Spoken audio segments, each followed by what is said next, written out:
Sometimes problems seem so big, they hide the light of day.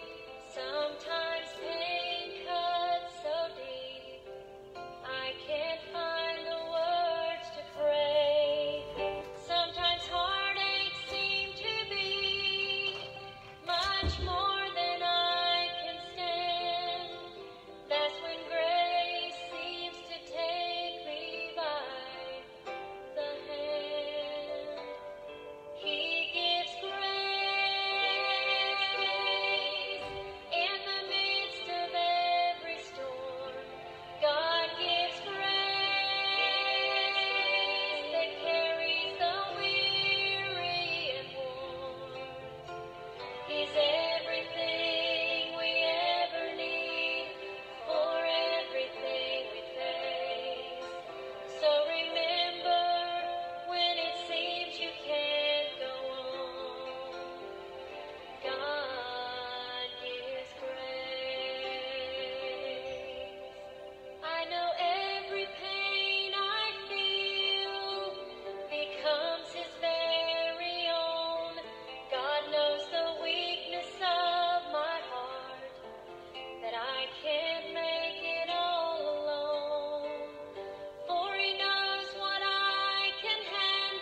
of suffering brought me healing.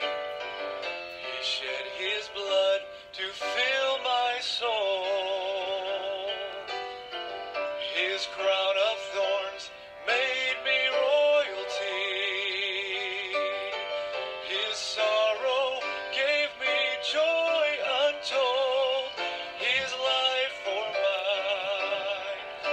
His life for mine.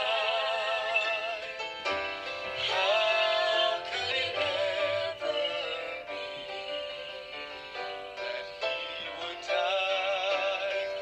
God's Son would die to save a wretch like me. What love divine, he gave his life for I. He was despised and rejected, stripped of his garments and oppressed. I am loved and accepted, and I wear a robe of righteousness. His life for mine, his life for mine. How could it ever be that he would die? Jesus would die to save a wretch like me. What love divine, he gave his life for mine. What love divine, he gave his life for mine.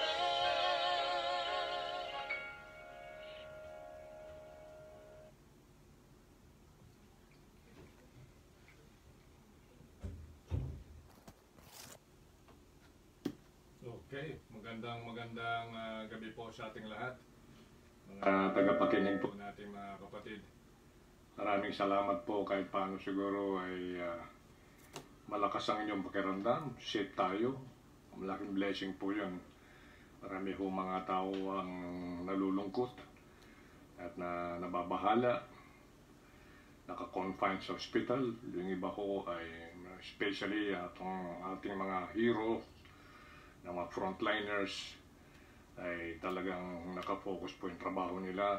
Of course, may kasamang fear yan, pero sakripisyo. It is their responsibility na magawa po yung katungkulan na yun. Kaya tayo po nagpapasalamat sa Diyos dahil nadudugtungan pa ang ating buhay upang tayo magkaugnay sa mga ganito pong klaseng ministry na ang Panginoon ginagawa po niya ang lahat ng paraan kung inyong napapansin na upang ang bawat sandali mapakinabangan po ito, lalong-lalo na ng mga Kristiyano. Dahil ito yung time na napakahalaga na patuloy nating inihahanda ang ating sarili, pinapalakas ang ating sarili, at patuloy po na hinahangad yung kalooban ng Diyos hanggat tayo ay Kanyang pinagkakatiwalaan ng buhay. Kaya malaking bagay po ito at buhay po tayo pagtitiwala ng Diyos ito. And then of course, sabi ng 11:28 ng Luke, ay may pagpapala po sa pakikinig ng salita ng Diyos. Ang kailangan po natin talaga ay pagpatuloy yung pag-aaral para makuha po natin palagi yung approval ng Diyos.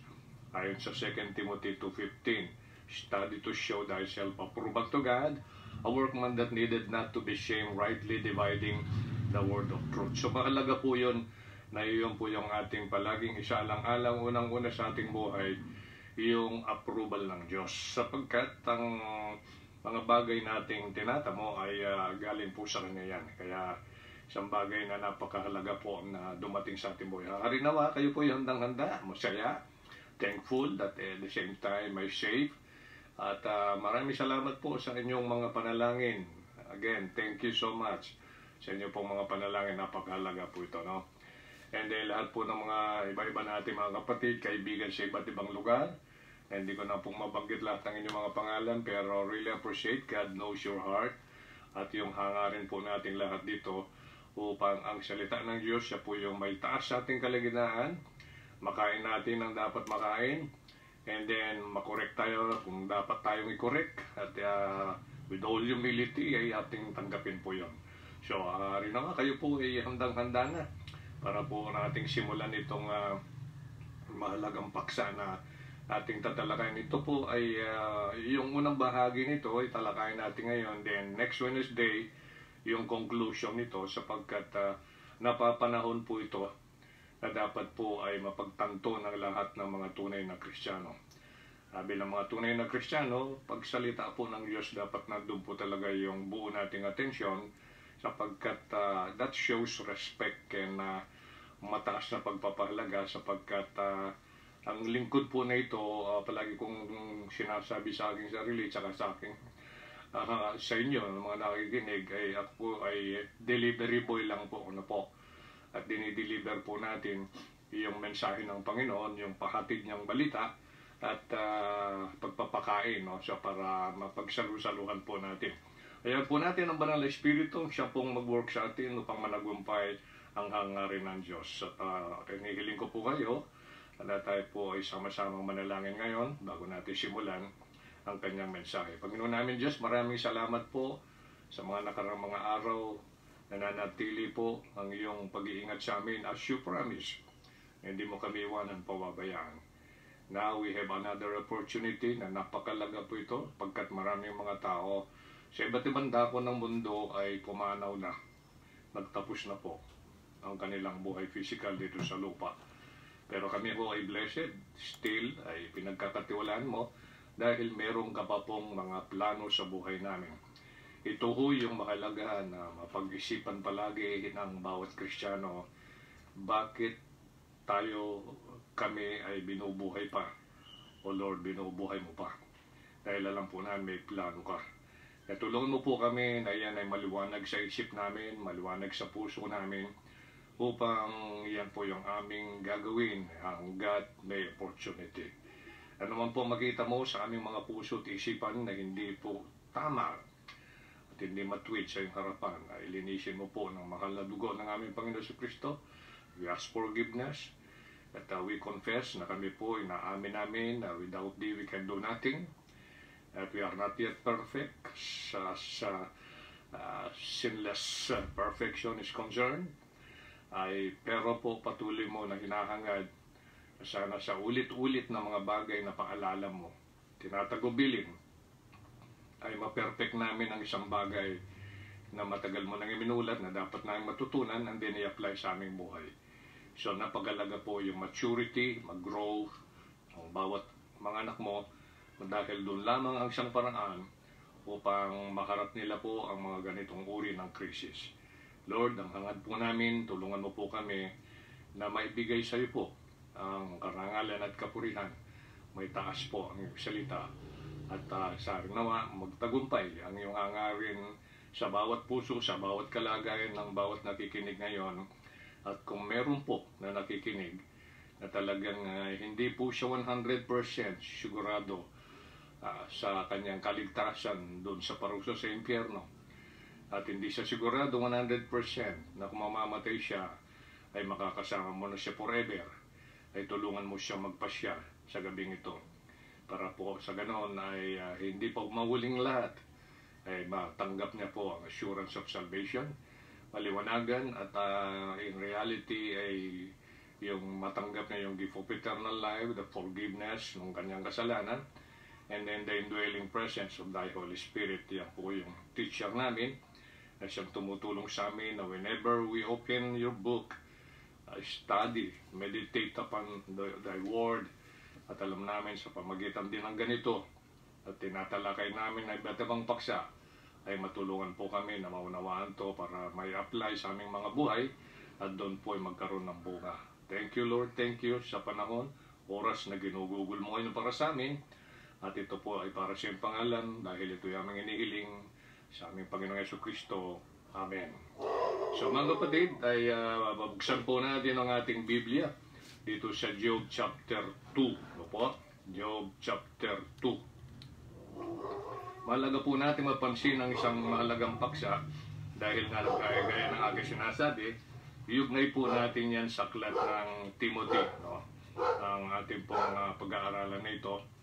Dahil sadyang ang Panginoon ay nakakaramdam nalulungkot. Nagigrieve ang Holy Spirit. Dahil marami na rin, marahil na mga mananampalataya, nag-profess na sila yung mga Kristiyano, pero yung dating mainit nilang ginagawa, paglilingkod, pakikinig, marahil, pag-aaral, pagbulay-bulay, pagbabasa ng iyong salita, ay nawala na po yun. Nabawasan na o wag nawang mawala yung interest, yung desire na yun. Na yun po sadya, alam po namin nalulungkot ka doon. Kumbaga sa kwan, yung mainit nilang pagkikipagnayan, paglilingkod ay parang na-abandon na po yun. Yun po, alam po namin, nagdaramdam ka doon. Pero tinitiis mo yun dahil ikaw likas kang mahabagin at mapagbiyaya, Panginoon. Kaya naman po kami ay hindi mo nais, dakilan Diyos, na ang mga attitude namin ay mawala doon sa ganong direksyon. Kaya sana po tulungan kami sa oras nito, itong aking mga kapatid, kayong lahat mga kapatid, palagi nating isipin yung mga ganong iniisip ng Panginoon na hindi niya hangad na tayo po ay magbaba sa level ng ating pananampalataya at sa init ng ating paglilingkod at sa burden and desire para magawa po yung kanyang kalooban. Kaya handa po natin mga sarili. Ito yung mga talatang ito ay isang uri ng mga exhortation, paalala sa lahat ng mga tunay na Kristiyano para po makita natin, mapalalahanan tayo sa pamagitan ng passages in His book na tulad po ng Job chapter 2 verses 1 to 6. Just open your Bible at basahin ko po, sundan po ninyo. Again, there was a day when the sons of God came to present themselves before the Lord. And Satan came also among them to present himself before the Lord. And in verse 2, and the Lord said unto Satan, From whence comest thou? And Satan answered the Lord and said, From going to and fro in the earth, and from walking up and down in it. So verse 3, and the Lord said unto Satan, Hast thou considered my servant Job, that there is none like him in the earth, and perfect, and an upright man, one that feareth God, and escheweth evil? And still, ito po ninyo pansinin, dito natin makukunin yung ating paksa. And still he holdeth fast his integrity, although thou movest me against him, to destroy him without cause. Kasi pangalawa na po itong attempt.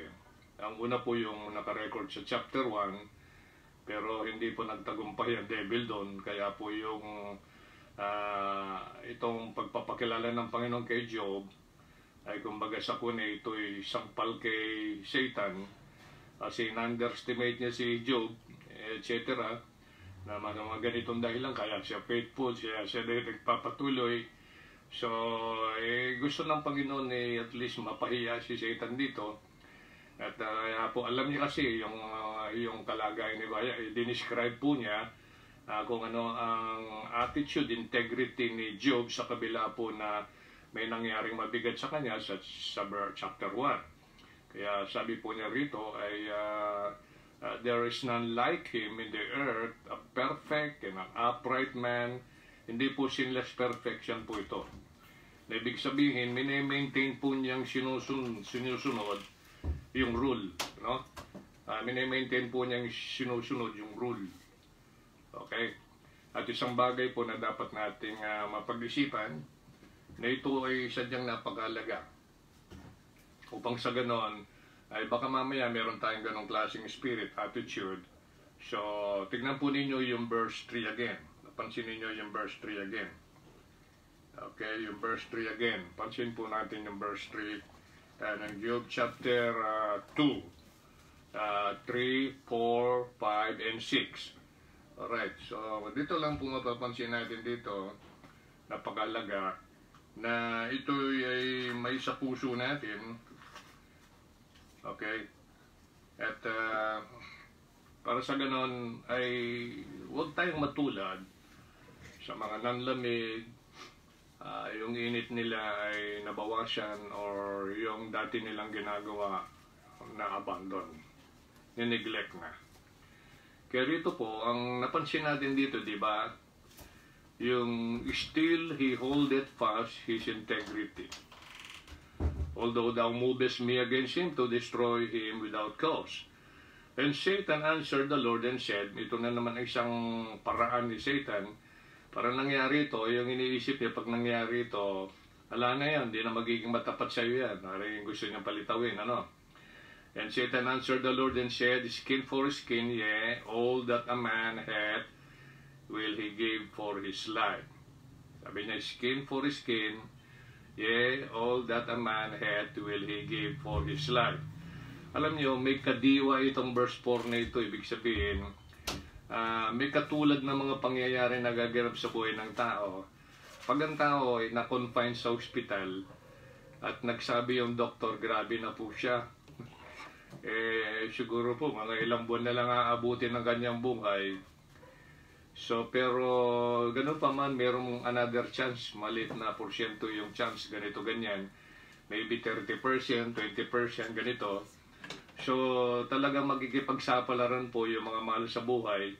Kung talagang halos naubos na po yung kanilang ari-arian, talagang kung ano yung natitira, talagang willing na silang ibenta yon, ano, at para at least masalba lang ang buhay nung mahal nila sa buhay. Kahit na po yung marahil yung naka-confine sa hospital, pag gano'n ho yun, ay hindi, ang timpla na ho niya sa mga material gain niya ay talagang itataya na po yun. Baka mamaya yung natitirang porsyento na pag-asa niya ay managumpay siya. So the same spirit, yan pala yun ay ganun din po yung kaisipan ni Satan.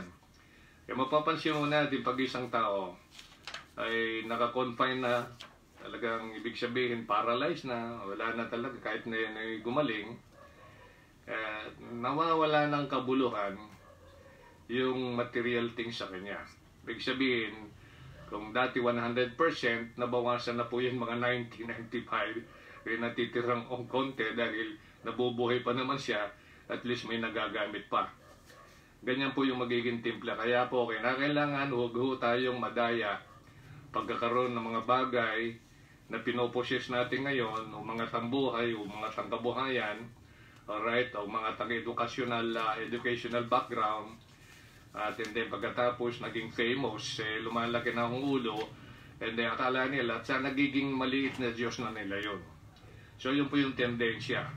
Kaya mayroon pong mga ganitong mga aral ng Diyos na ulit-ulit sa Biblia, nakalatag, nang sa ganon, ang isang naniniwala sa Diyos ay kanyang mapagtanto ang kahalagahan nitong ating paksang pinag-usapan. Kaya sabi po ng verse 5, sabi ni Satan kasi sa 4, Satan answered the Lord and said, skin for skin, yea, all that man hath will he give for his life. Kaya iyan po yung magbigyan ng sakit, no? Skin for skin, terribling sakit ito, pandidirian. But put forth thine hand now and touch his bones and his flesh, and he will curse thee to thy face. O, yun ang palagay niya. And the Lord said unto Satan, ito yung maganda pong pansinin ninyo mga kapatid, behold, he is in thine hand, but, I want you to notice yung last part, but save his life. Ito po yung isang bagay na dapat natin mapansin pag may mga ganitong tulad ng crisis sa buhay natin mga kapatid. Maring iba't ibang uri ng problema, sakit or whatever. Alam nyo, inaalaw ng Diyos yan, o kaya kung mabigat man, ang maganda ho ritong dapat natin pansinin, yung but save his life. Yung buhay natin, yung mas mahalaga. Pwedeng mawala ang lahat that we possess now. Pwedeng mawala ang lahat na yung pinagpawisan, pinagpaguran, pinaghirapan. Yung dati mong kasikatan, pwedeng mawala yung parambula. And then at the same time, yung mga tao na maaaring ang dami mong kaibigan during the days na ikaw po ay talagang famous, and then talagang maraming mga possessions, maraming pag-aari. Okay? Pero nung mawala na po yun, unti-unti na po, na ang mga so-called na mga kaibigan, hindi naman siguro lahat, siguradong mayroon din naman matitira dyan, mawala na yan, mag-aalisan na po yun, hindi na magiging interesado sa iyo. Lalo na kung sa karamdaman ay kung ikaw man ay dalaga kaya binata, hindi ka na pogi, hindi ka na maganda, hindi na ho magkaka-interest. Yung talagang ang layunin lang, ipan-display ka o kaya laman lang ang layunin.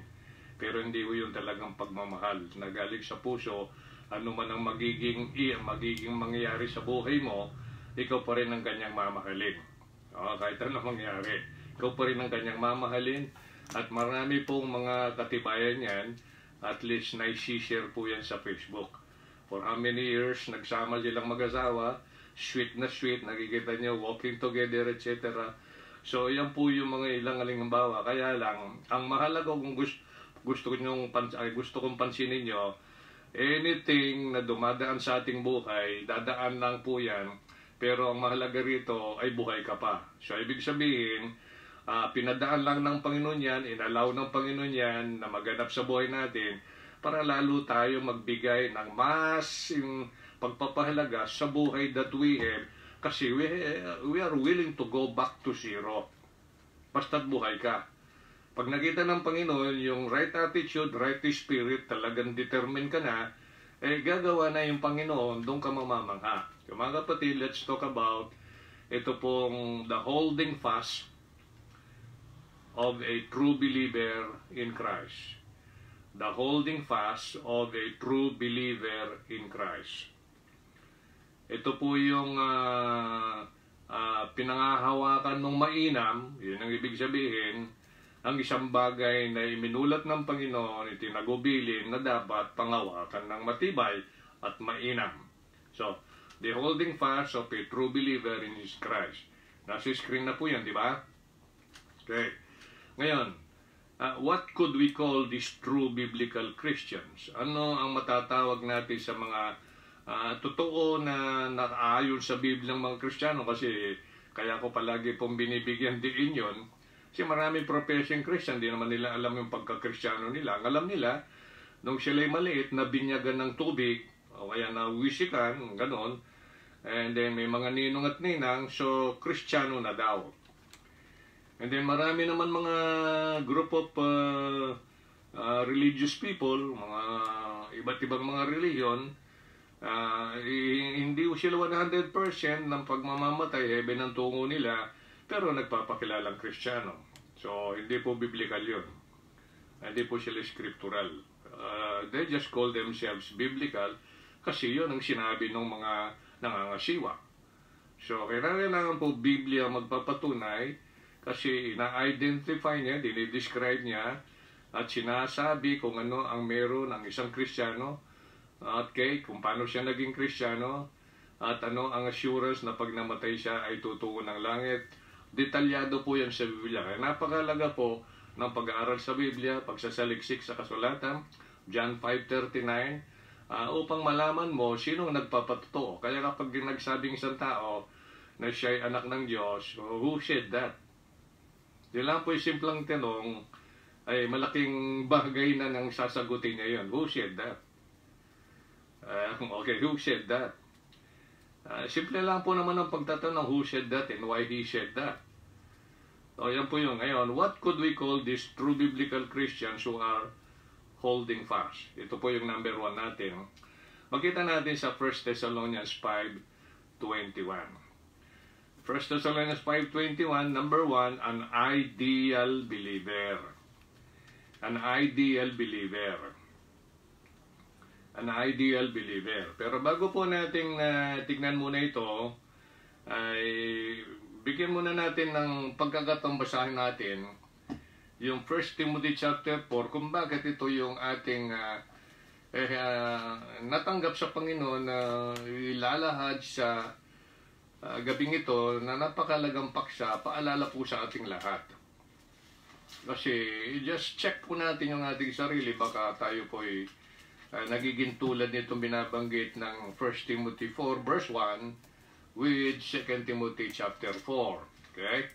So, paghambingin po natin yung dalawang chapter na yan, dalawang libro, 1 Timothy 4, then 2 Timothy 4. Bakit ito'y napakalagang pag-usapan ng paksa na ito? na holding fast, na po, yung holding fast.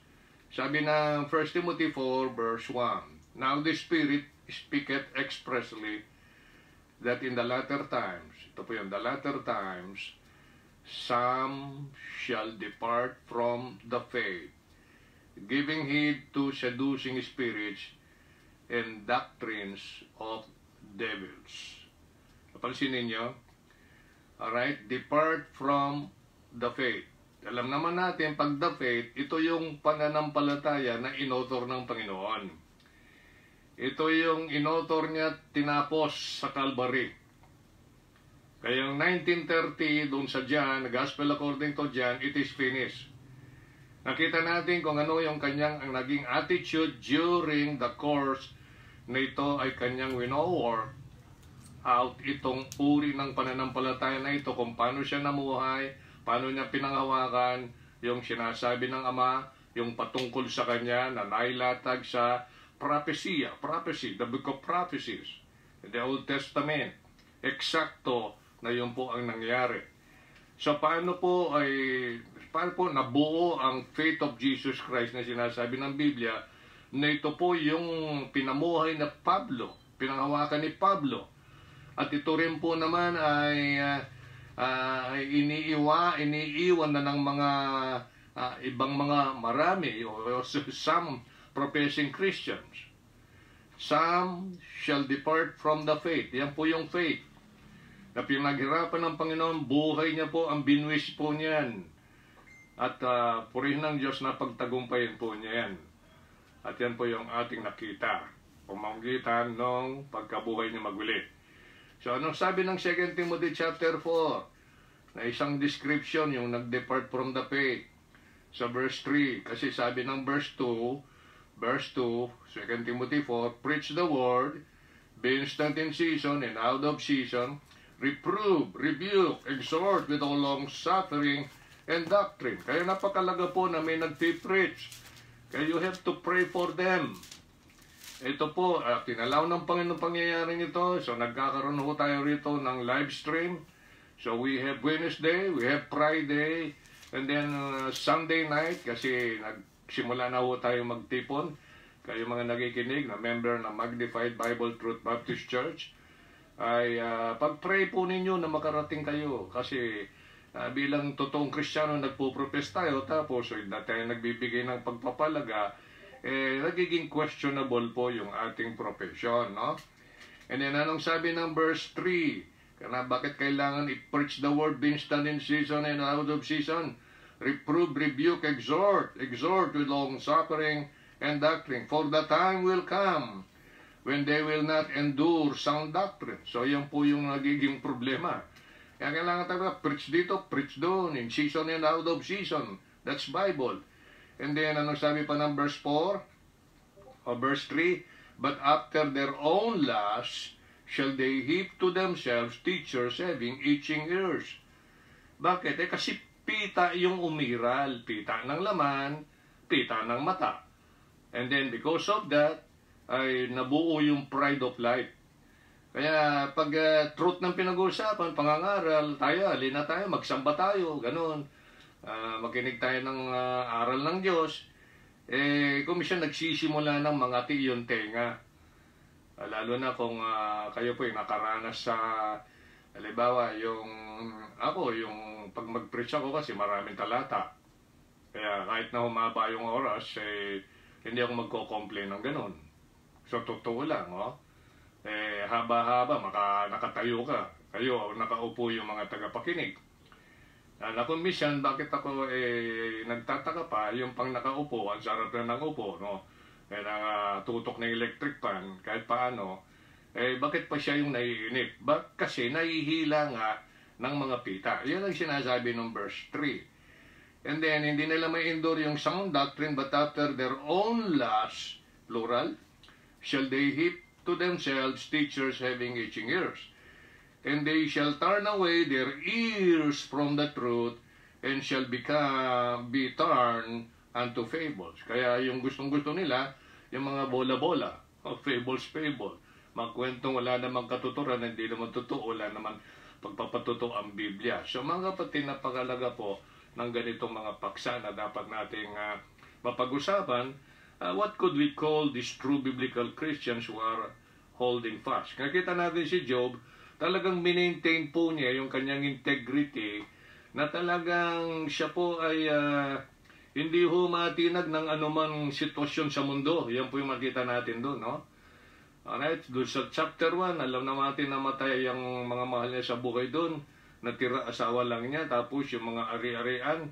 And then, hindi ho siya natinag sa kanyang integrity. Pagdating naman dito ay another attempt na naman, ay skin na po ito, katawan na po ito, siya na mismo. Magkakaroon na maraming bukol mula doon sa bumbunan hanggang sa talampakan. Paano kang makakihiga nga ito, no? Kaya ito, then ito po yung number 1 natin, an ideal believer. Sabi na, pag ideal, ang ibig sabihin ng ideal, most suitable or perfect. Kaya tinawag po si Job dito, perfect Hindi po yung sinless perfection. Ibig sabihin, ang isang bagay talaga ay iniisip niya talaga yan, dinidiskarte niya, pinagpipilitan, sinasanayan na gawin para hindi na ho siya mag-fail susunod. And then, tumataas nga naman yung score niya. Kumbaga sa score, sa mga test sa buhay niya. Hanggang dumating ma-perfect na niya, kaya pag darating ang the same na test, perfect na niya. So, that's what it means. Ano po? And then, mapansin natin dito, ideal means most suitable, perfect, or uliran, mainam na. Ibig sabihin, ideal believer, mainam na mananampalataya ito. Yan. 1 Thessalonians 5:21, simple lang pong statement, direct to the point. Prove all things, subukan mo lahat ng mga bagay, hold fast that which is good. Okay, panghawakang mainam, yung good, yung tama, yung mabuti. Yan po yung point. Direct to the point po siya, no? So, ibig sabihin, hindi tayo pwedeng bara-bara sa pagdidesisyon. Subukan mo, i-test mo, kung gagawin ko to, ano mangyayari, paano gagawin ito, etc. Mga ganun ba? I-analyze mo. And then, kung ito'y na-determine mo, ito yung good, ito hindi good to, ito bad ito. Mga ganun lang po. Then, hold fast that which is good. Pag sinabing good, sinabi ng Diyos yun. Pag sinabi niyang bad, sabi ng Diyos, ito bad. So, hindi dapat gawin. Okay? Hindi dapat bigyan ng pansin yan. Iwasan yan. Iwaksi yan. Okay, so ganun lang po yun. Kaya, tayo nga ay blessed. Meron tayong complete revelation ng Panginoon. We have the complete book. Ang salita ng Diyos. Kaya pag ito po ay nag-spend ka ng regular time dito sa pag-aaral, pagbulay-bulay sa iyong bahay o wherever you are, at least yung iba, nandiyan na sa gadget, hindi mo madala yung Bible mo, nandiyan sa gadget, pag break time, hindi pasyalan mo. Ano ba, saan ka na ba na-stop nung iyong pagre-read sa Bible? Ganun lang po kasi the Holy Spirit nakasubaybay, the teacher. Siya yung teacher nag-indwell po sa atin. Kaya ngayon, pansinin natin po, kung titignan natin yung Job uli, ayan, nabasa natin kanina, for the Lord said unto Satan, hast thou considered my servant Job, that there is none like him in the earth, a perfect and an upright man, one that feareth God. Yan, napakalaga po. One that feareth God. Yan po, alam mo, magdidetermine yan sa ating mga activities, action, decision making, kung ikaw may takot sa Diyos o walang takot sa Diyos. Kasi kung may takot ka sa Diyos, ito yung gusto niya at hindi mo ginawa at wala kang balak gawin, ano yun? Umiiral ba yung takot ng Diyos? Si Job, minintain po niya yun. Minintain po niya yun. Talagang sinubukan niya pong lahat. At kung ano po yung gusto ng Diyos, yung tamang sinasabi ng Diyos, yun po yung kanyang pinagsisikapang gawin. At iniiwasan ang mga masasama, ang sabi doon sa last part, escheweth evil. And then, still he holds fast his integrity. Hindi yung nagbago. So, yun po yung hinahanap ng Panginoon sa mga mananampalataya, miyembro ng kanyang pamilya, miyembro ng kanyang mga katiwala, kasi co-laborer tayo. Alright, yung mga lingkod niya, yan po yung in-expect ng Diyos. That's why we have the Bible. We have the Word of God. Nang sa ganon, ay mapanghawakan po natin dito ng mainam kung ano yung nararapat at naiwasan ng hindi nararapat. I-maintain natin yung spirit na may takot sa Diyos. Kasi pag ang attitude natin oppose sa lungat, sa mga bagay na matagal na nating narinig, natutunan ulit-ulit, na ito yung dapat gawin ng isang anak ng Diyos, ito yung dapat gawin ng isang katiwala, ito yung dapat gawin ng isang lingkod, tapos opposite, no? Yung opposite nun, yung kabaliktaran nun, yun ang ating ginagawa, talagang yun ay ebidensya na wala kang takot sa Diyos at that particular moment. Kaya po yung mahalaga, susi yan the fear of the Lord is the beginning of knowledge. The fear of the Lord is the beginning of understanding. Alright, kasi wisdom. Yung understanding kasi, depart evil. Kasi alam mo na Alam mo na yung knowledge, alam mo na yung paraan kung paano magawa at paano hindi magawa yung evil. Ayun po yun. Understanding na po yun. Kasi nagsimula lahat yun sa pagkatakot sa Diyos. Kasi doon magsisimula na mabigyan ka ng tamang kaalaman, tamang wisdom, pagpapasya, alam mo yan. And then alam mo naman yung person ng wisdom, si Jesus Christ. Yung salita niya, alam mo naman, truth yan. So, pansin po natin ngayon yung karagdagang mga talata, Job 34 verses 1 to 3. Job 34 verses 1 to 3. Furthermore, Elihu answered and said, dito sa mga kabalitaktakan niya rito, kasi si Elihu ang sumulat ng Book of Job. Hindi ho si Job. Si Elihu ang sumulat po sa aklat ng Job. Hear my words, ang wika po ni Elihu, O ye wise men, and give ear unto me, ye that have knowledge. Pansinin yung verse 3. For the ear trieth words, as the mouth tasteth meat. Totoo ba ito? Hindi. Pag may nagsasalita, ano yung nagtatry dun sa sinasabi niya? Tenga. Pinapakinggan mong maigi, tapos pasok sa'yo, na-analyze mo. Pagkain, masarap tignan, pero tikman mo muna. Baka hindi mo gusto yung lasa. Mga ganun lang o yan eh. So yun po yung ibig sabihin nitong yung prove all things, hold fast that which is good. Aandar po yung tenga mo, ano ba yung malimit mong gustong pakinggan? Ano ba yung gusto natin palaging pakinggan? Yung chismis, yung may paninira ng kapwa, o yung mga magaganda na mga salita na may matutunan ka. Okay? Na magbibigay sa iyo ng wisdom. Magbibigay sa iyo ng understanding. O siya nasa iyo po yun. Kasi if you have to apply the principle of proving all things and then hold fast that which is good, mangyayari po yun. Kaya ganun po yung concern ni Elihu rito. For the ear, trieth words. Alam mo naman, baka mamaya mali yung pagkasabi, tapos ito na yung pinasa mo. Hindi ba kayo nakapanood ng mga games na ginagawa nila, no? Parang ibang nakahilera yung grupo ng mga tao, may sasabihin dito, tapos ililipat niya, ito yung pagko-convey ng salita eh. Tapos maya-maya pagdating doon sa dulo, iba na, twisted na, kulang na. Have you noticed that? Kaya napakalaga po yung tenga. Kaya tama yung Matthew, yung Luke 11:28, na yung nagikinig po sa salita ng Diyos ay pinagpapala. Kasi tinatry mo lahat ng salita. Kaya nga napakalaga po rito, faith cometh by hearing and hearing by the what? Word of God. Yan, Romans 10:17. Bakit daw?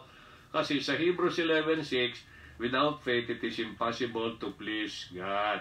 So, yan po yung kahalagaan po ng pagkikinig. Gaya ngayon, nasa inyo po kung nagikinig kayo na may talagang wholehearted interest, nasa iyo naman po yun. It's between you and God. Ako hindi ko nakikita. Pero I do believe nagikinig kayo talaga dyan na talagang with all your heart, sapagkat ito po yung paksa natin eh. Paano mong pangahawakang mainam ang bagay na tama kung hindi mo naman alam ang tama. Okay? So, the ear trieth words as the mouth tasted meat. Kaya nga yung pagkain, tikman mo nga, yung nagluluto, siguradong tumitikim yan eh. Maliban na lang yung mga sanay na pag ganitong klaseng luto, alam na niya isang kutsara, may dalang kutsara, ganito yan. Ang timpla, alam na niya yun kahit na hindi niya tikman. Kasi bakit? Meron na siyang tinatawag natin sukatan. Na mga kapatid, Acts 17:10-12, pasinin natin kung anong nagagawa ng talagang panghawakan. Hindi mo pwedeng panghawakan mainam isang bagay na hindi mo naman alam. Hindi mo naman basta pwedeng kainin ng isang pagkain na hindi mo naman tinitikman. Ano ka? Oh? Talagang nilalasahan mo, mapait, maalat, yung mga ganun. Sobrang tamis, yung mga ganun ba? Sobrang asim, yung mga ganun ba? So, ganun din po yung pag-analyze, pagpo-prove na mo lahat ng bagay, sinusubok mo, may panukat ka. Acts 17:10 to 12. Acts 17:10 to 12. Alright, tignan ho ninyo mga talata, 10 to 12. Verse 10. And the brethren immediately sent away Paul and Silas by night unto Berea. Who coming thither, nung makarating sila doon, went into the synagogue of the Jews. So ano po yung nangyari dito sa verse 11? These were more noble than those in Thessalonica. Sino? Yung mga taga-Berea. Mas noble daw sila kaysa doon sa mga Thessalonica. In that, bakit daw noble sila? In that they received the word with all readiness of mind. Hindi ko lang sila doon ay nakatayo ay nakaupo ng ganon, nguya-nguya, tapos iba yung inaatupag. Halimbawa, may hawak na gadget, gadget yung inaatupag. Hindi naman yun naman makuha yung sinasabi, yung tinuturo. Itong mga ito, ang attitude nila, pag meron pong nangangaral, nagsasalita ng Word of God, talaga pong ready yung mind nila. Ina-analyze nila talaga yun. Okay? At pagkatapos, hindi lamang po ganun narinig, ako'y naniniwala, nagte-take note ng mga ito. Bakit daw? Search the scriptures daily, whether those things were so. Paano aabot sa pagiging daily kung kundi sila nag-take note? What do you think? Palagay nyo. Kaya po, ang lingkod na ito palagi nag-encourage sa mga kapatiran, mag-take note kayo. Umili kayo ng notebook. Alright? And then, pagkatapos, kaya naglalambing ako palagi. Kung wala kang notebook, kailangan mo, wala kang pambili, tutulungan kita. Walang problema dyan. Whether those things were so. So, na-find out nila, totoo, tama.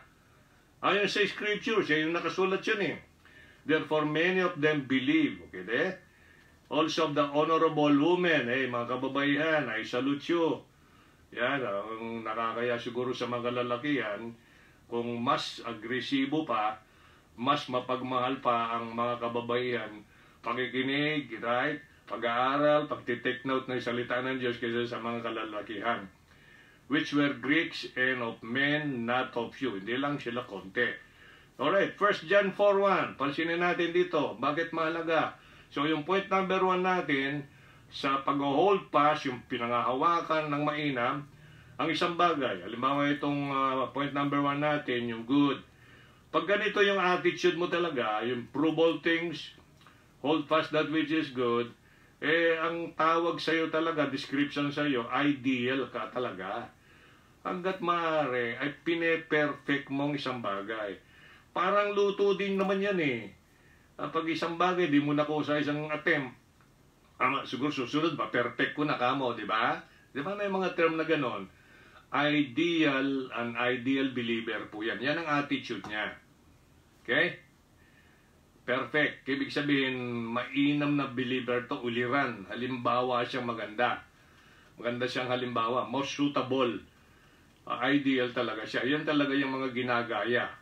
Yan talaga yung mga mapupulutan ng mga halimbawa sa buhay.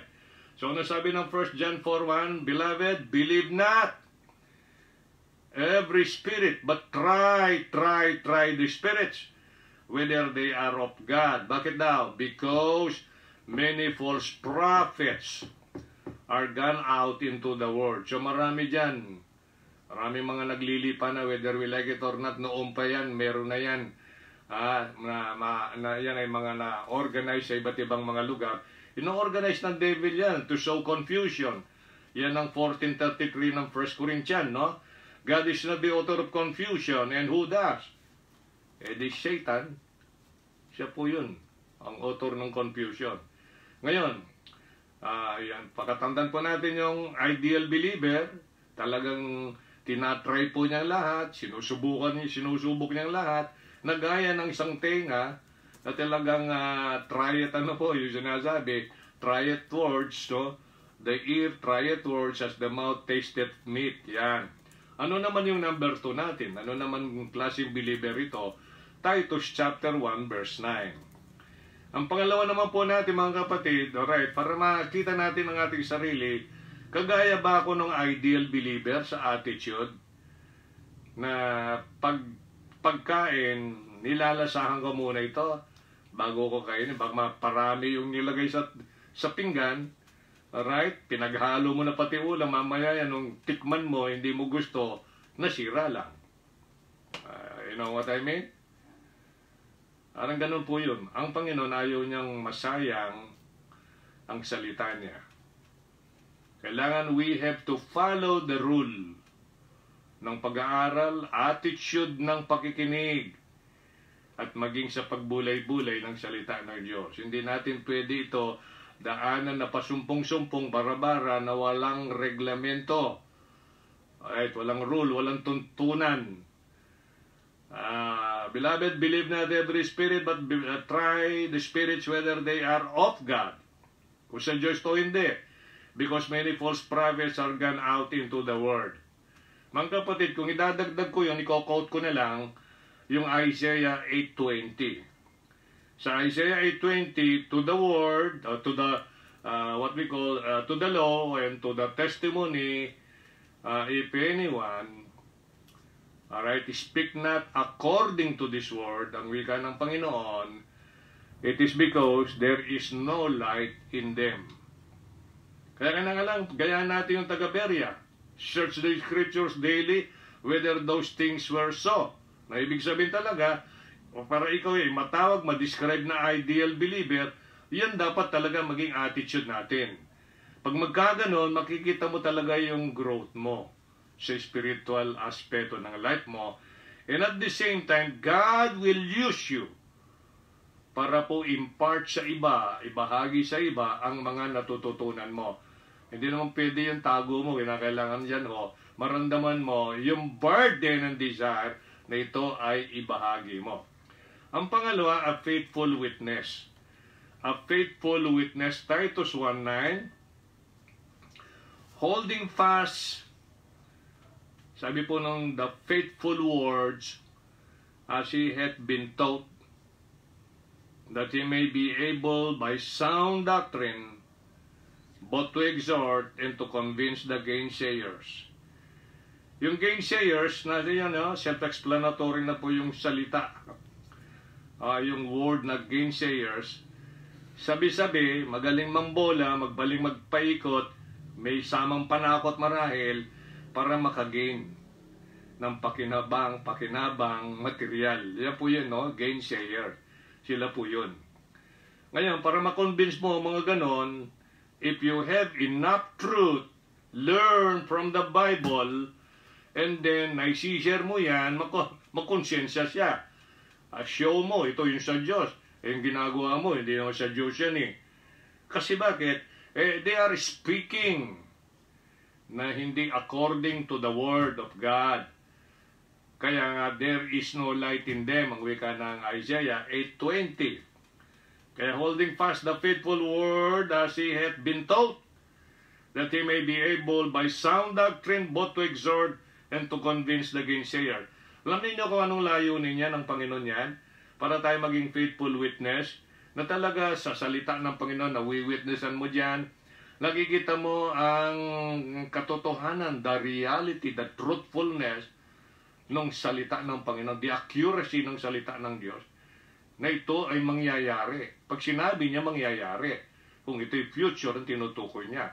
At kung ano ang description niya sa isang bagay that you have, yun na yun, final na yun. Huwag mo nang intindihin kung ano ang idea o kung ano ang palagay ng iba. Ang intindihin mo kung ano ang sinabi ng God, kasi wala nang tataas sa kanya, He is the final authority. Siguro po naintindihan ninyo, no? Ngayon, pansinin ninyo yung Psalm 68 verse 11. Mahalaga po ito.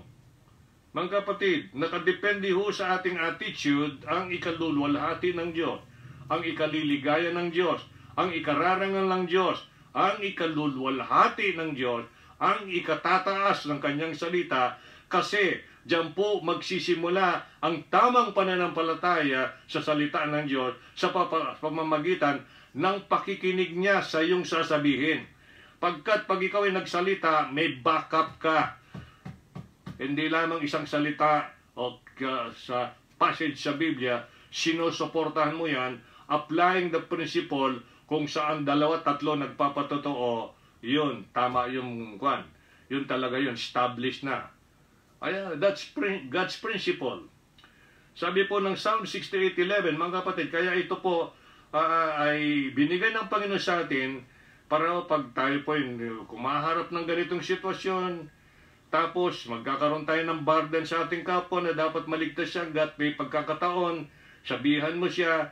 Kaya this is the right moment, inallowed ng Diyos sa buhay natin, magkaroon ng COVID-19 problem all over the world para yung lahat ng Kristiyano in different places ay magkaroon ng tinatawag nating recharging, revival, at magkaroon po ng revitalization ng kanyang spiritual life. Sumigla, sumagana, upang pagbalik sa normal, handa ka na. Kumbaga sa training, handa ka na kasi may natutunan ka, lalo na kung nagte-take note ka. Pero pag sinasabayin mo ito ng gadget dyan, na iba yung inatupag mo, ganun ang ganun yung daliri mo, wala kang matututunan, lalampas lang yan. Pasok sa isang tenga, labas sa isang tenga. Parang wala lang, sayang. Time ng Panginoon na hindi mo namamalayan, na hindi mo natatandaan, darating ang judgment seat of Christ, harapin po natin yun. Harapin natin. Just always remember John 12:48. Pag ni-reject mo yung person, the Lord Jesus Christ and His Word, merong isang hahatol ang aking mga salita. So nakasalalay sa availability ng salita ng Diyos. Nakasalalay sa attitude natin kung paano tayo makinig, paano natin binibigyan ng importansya ito, paano ang ka-desire natin pag nanais na ito'y may bahagi upang yung tao magkaroon ng tamang pananampalataya. It is the responsibility of all members of God's family, of all stewards ng Panginoon, of all His servants, na ito po ay ating bahagi. How could you share something that you don't have? Mga kapatid. So yan po yung bagay na dapat po natin bigyan ng pagpapalaga. The Lord gave the word, ang description niya? Great was the company of those what? That publish it. Pag ito'y pinablish mo ito, parang yung mga publication, sinulat, tapos binahagi. Kaya nga may mga tracts yan ay mga uri ng publication. Okay? Those that publish it. Kaya may greatness po yan ang sabi ng Panginoon. Pasinin natin yung 1 Corinthians 4 verses 1 and 2. 1 Corinthians 4 verses 1 and 2. Let a man so account of us as of the ministers of Christ and stewards, mga katiwala, of the mysteries of God. Mga mysteries, bagay na hindi mo pa alam, bagay na hindi pa na-reveal sa'yo, pero pag ikaw ay tapat na katiwala, nire-research mo yan, sinesearch mo yan, ay i-reveal sa'yo ng Panginoon, so hindi na magiging mystery. Ay, ganun pala yun. Yun, ang magiging attitude mo na nun. Kaya nga sa verse 2, moreover, it is required in stewards that a man be found faithful. Lahat po ng tao katiwala ng Diyos. Lahat po ng Kristiyano katiwala ng Diyos. Ang kagandahan po ng Kristiyano, possessor siya ng life ng Diyos. Alright? Meron siyang banal na espiritu na nanaan sa kanya, the third person, and that is the Holy Spirit. Okay? So, meron po tayong redemption ng ating kaluluwa. Forgiveness ng ating kasalanan. Gift of eternal life. Registered na po ang ating pangalan sa aklat ng buhay. Kung ayuda man ang pinag-uusapan, kabilang ka na doon, sigurado yun. Bakit? Ang Diyos yung nagbigay ng assurance eh. Okay? Kung dito ay marami nagagalit, na isulat daw ang pangalan, hindi nakatanggap ng ayuda, kaya pumapasok yung suspicion. Ay, hindi mo sila masisi. And it happens. Pero pag po ang Panginoon nagbigay po ng assurance na ilista na sa aklat ng buhay, na ibig sabihin, yun na yung pinakapasis mo para makapasok sa langit. Eh, nakaregister daw pangalan mo dun eh. O, kaya ngayon po yung dapat nating isipin sa simple na paraan. Kaya let a man so account of us as of the ministers of Christ and stewards of the mysteries of God, whatever it is required in stewards, that a man be found faithful. Philippians 2:16. Ito po yung mga salita ng Diyos. Lahat po ng Kristiyano katiwala ng Diyos, co-laborers pa. 1 Corinthians 3:9. Katiwala. Ano bang meron sa iyo? Hindi naman sa iyo, hindi mo ikaw naglalang yan, di ba? O, galing sa Diyos yan. Paano mo na-acquired? Kasi binigyan ka ng buhay ng Diyos. Kung yan ay pinagpaguran mo sa trabaho, kaya ka nakapagtrabaho, binigyan ka ng trabaho ng Diyos. Nagawa mo ang trabaho mo dahil binigyan ka ng kalakasan. Binigyan ka ng isip. Binigyan ka ng protection sa iyong paglalakbay back and forth. O ganoon po lahat yun. Kung titignan ho natin yung naging dahilan bakit na-acquired ng isang bagay, eh lahat po yun eh, 99.9% sa Diyos yun eh. Ang sayo lang yung attention pag-submit, pagsunod, yun lang yung sayo. And then na-acquired mo na. O, yan po yun eh. Huwag mo sabihin 99.9 ka, eh 0.9 lang o 0.1 lang ang sa Diyos. O, no. Alright? At tingnan natin Philippians 2:16. Ano po sinasabi ng Philippians 2:16? Holding forth the word of life. That's faithfulness. Panghawakan mo ng mainam ang salita ng buhay, that I may rejoice in the day of Christ, that I have not run in vain, neither labored in vain. Kita nyo, mawawala pong saysay pag tayo po ay hindi gumagalaw, hindi nag-o-obey accordingly. Kaya nga po may sinabi nga po dito sa 2 Corinthians eh. 2 Corinthians, sige, ito singit lang po ito. Ano sabi ng 2 Corinthians 6 verse 1? 2 Corinthians 6 verse 1. We then as workers together with Him, that's with God, beseech you, nagsusumamo kami, nagsusumamo ako sa inyo, also that you receive not the grace of God in vain. Yung kaligtasan by grace through faith, natanggap mo na yon. Sa araw-araw na buhay mo, biyaya ng Diyos yan. In-announce na, naisulat na sa Biblia, 1 Corinthians 15:10. Sabi ni Pablo, by the grace of God, I am what I am. Eh, umabot siya ng kinabukasan. So, the same pa rin ang statement. Alright, ang pahayag, by the grace of God, I am what I am. Nananatili po yung habang siya'y nabubuhay, yung I am niya, hindi na po yun past tense. Palaging present po yun. Ibig sabihin, nag-ooperate ang biyaya ng Diyos since you got saved by the grace of God through faith in the Lord Jesus Christ. Sa biyaya, kaya wala ho tayong dapat ikalaki ang ulo. Wala ho tayong dapat ipagyabang. Wala. Biyaya po ng Diyos yan. Katiwala ka kasi eh. Kaya in-expect ng Diyos, pangawakan pong mainam, yung tama. Maging tapat ka. Okay? Na taga-ingat. Na umahawak sa salita ng Diyos. Kaya holding forth the word of life, that I may rejoice in the day of Christ, that I have not run in vain, neither labored in vain. Kaya very clear po yung Biblia doon, no?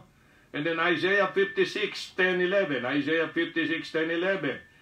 Ito naman ho, patungkol naman po doon sa mga tumanggap ng position. Shepherds, leader, mga pastors, whoever they are. Ano man ang position, basta't ikaw ay nilagay ng Diyos sa kanyang gawain, may position kang pinangahawakan, ito ho ang dapat mong pagbulay-bulayin. Lahat ho tayo katiwala ng Diyos, ha? So ito ho yun. Ano ka? It's watchmen, yung mga tagabantay. Kasi kinakailangan ho natin, tinitignan ho natin ang panahon ang nangyayari sa ating kapaligiran. Ayan ho, binabantayan ho natin what's happening now. Ano na ang sitwasyon ng COVID-19? Ano bang nangyayari doon sa USA? Ano bang nangyayari sa Pilipinas, sa Metro Manila? Watchman ka kasi, na alam mo yung mga nangyayari. So ano ba yan? Magtulog-tulugan ka pa bilang Kristiyano. Wala kang concern, walang pakialam, ano nangyayari. Paano kung sa lugar mo naman nangyari isang bagay? Wala rin naman silang concern. Ang kailangan mo doon, prayer. Yan ang unang may contribute mo. Nagawa. Yun ang sinasabi ng 1 Timothy 1, chapter 2, 1-4. Kailangan pag-pray natin ang mga pamunuan ng bansa. Yun ang magagawa mo.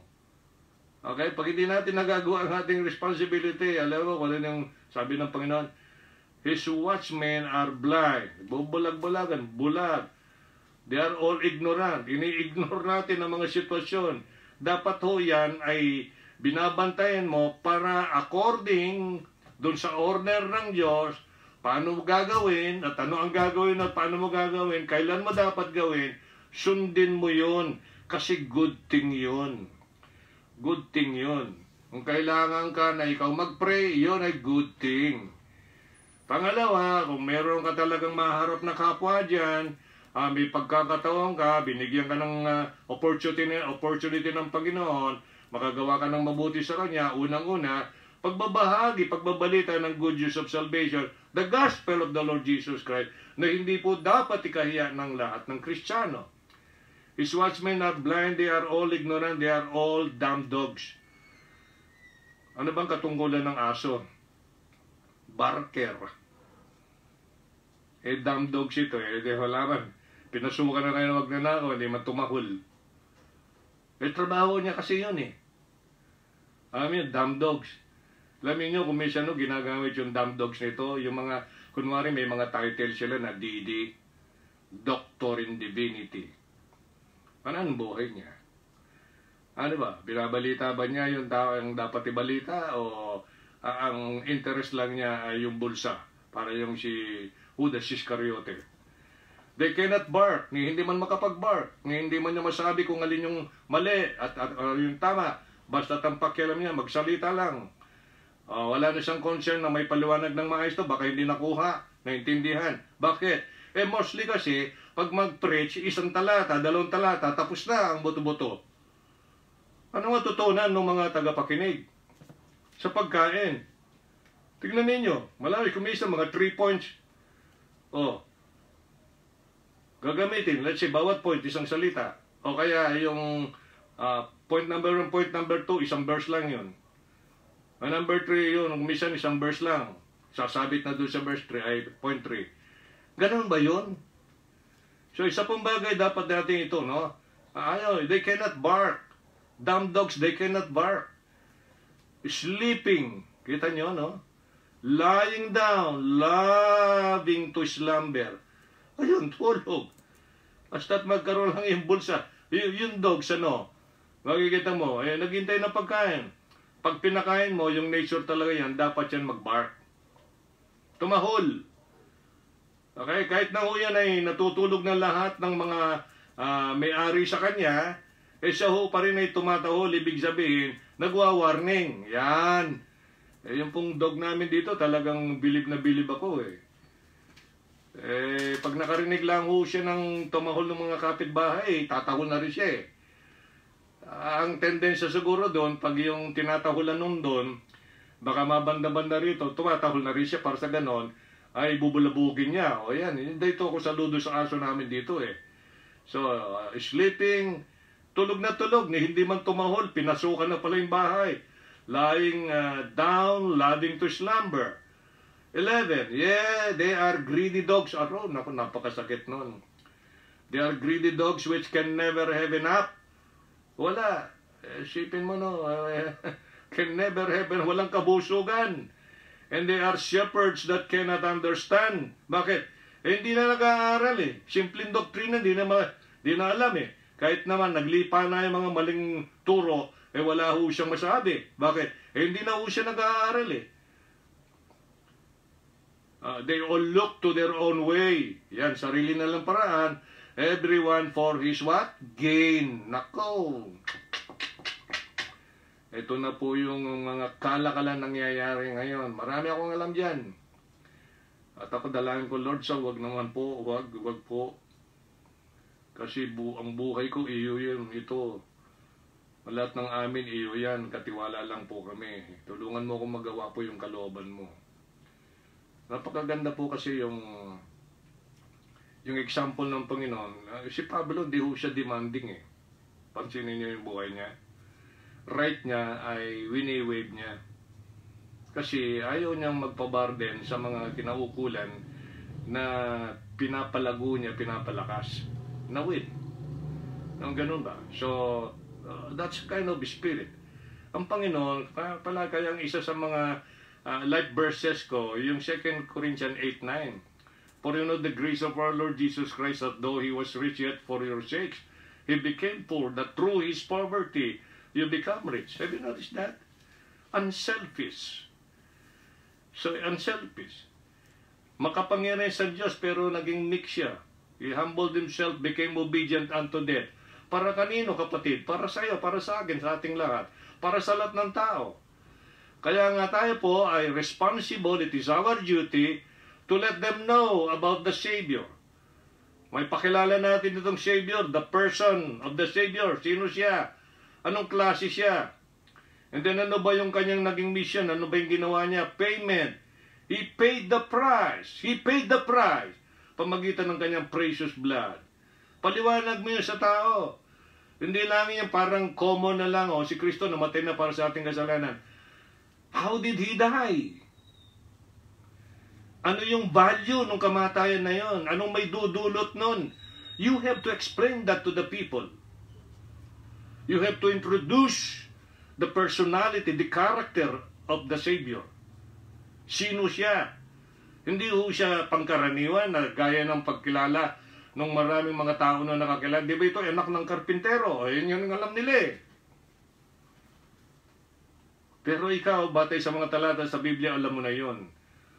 So, enough na para tayo maging bold.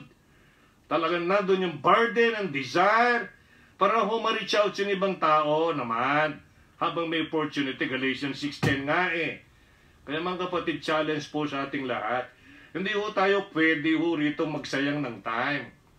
Kaya nga ako po ay blessed and thankful because we have this opportunity para ho tayo ay talagang ma-edify sa salita ng Diyos, mapaalalahanan, pamagitan ng salita ng Diyos, because we showed interest.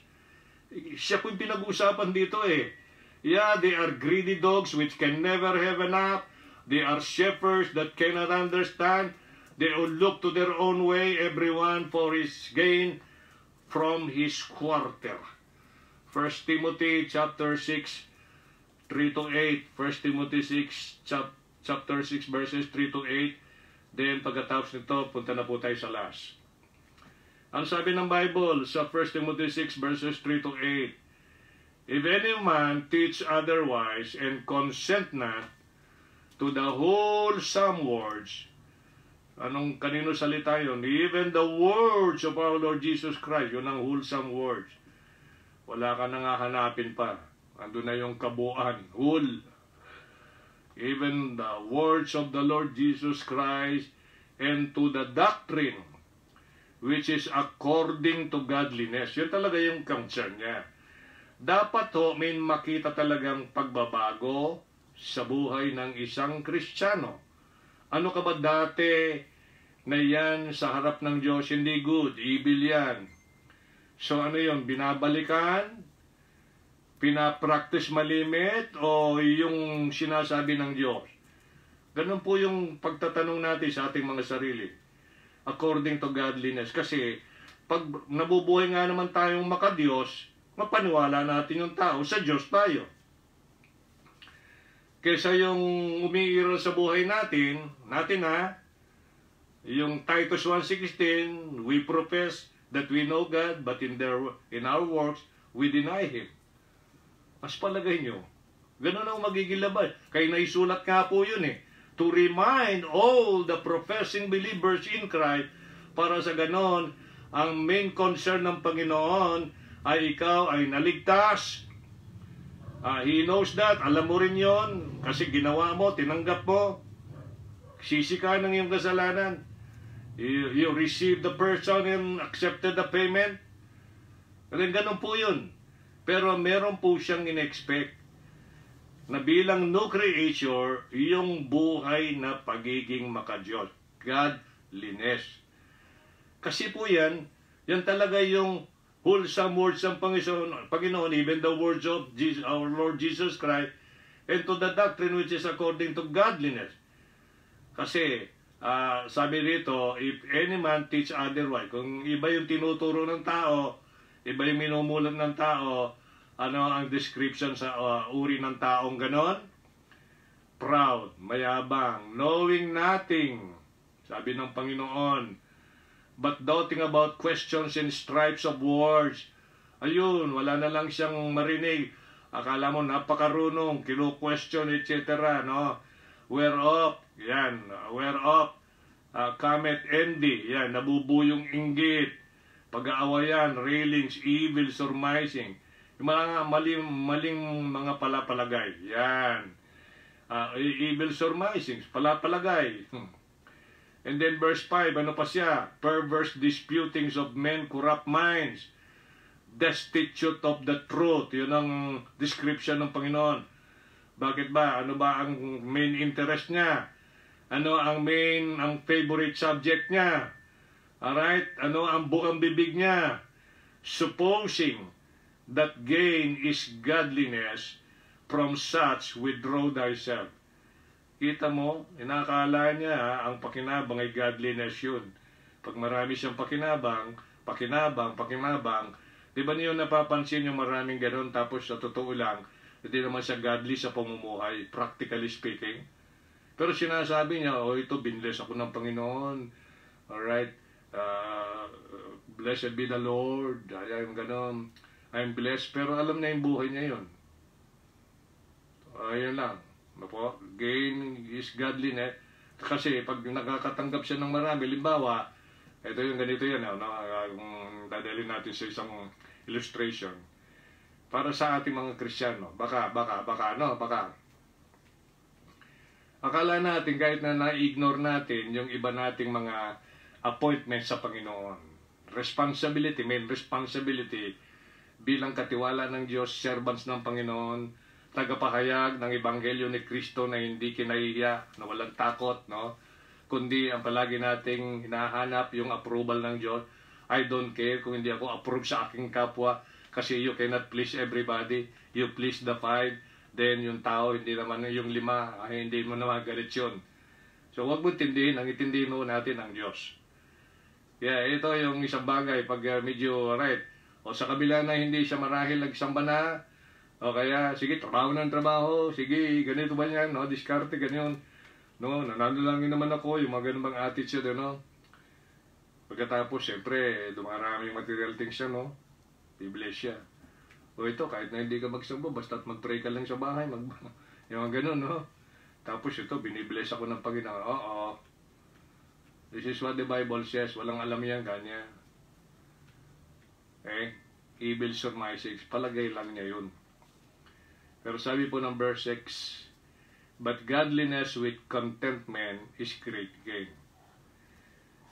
Nabubuhay ka ng mga Diyos at kontento ka for what you have at present, malaki, dakilang pakinabang yun. That's Bible.